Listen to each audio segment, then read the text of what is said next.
Jadi dalam hidup ini kita mesti pakai fakta, bukan cerita. Al-Quran itu cuma cerita aja rupanya. Katanya orang soleh itu akan mudah hidupnya, rupanya kayak gini.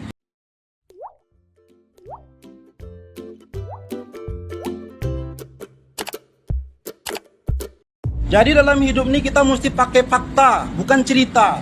Al-Quran itu cuma cerita aja rupanya. Katanya orang soleh itu akan mudah hidupnya, rupanya kayak gini.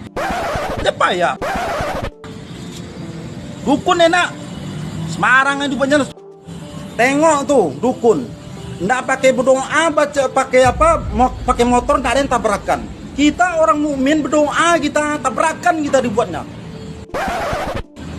Ya aku bertuan dukun. Itu aja yang menang. Program kematian, program berumah tangga dengan Allah itu di awal bros itu yang pertama kali dukun.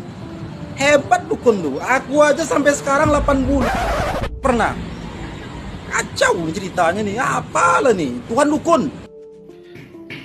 Hai, tempat tinggalku di Jalan Taman Karya, di Jalan Trinaga, masuk Trinaga, kemudian masuk dekat Musola Jabal Rahmah. Itu pas di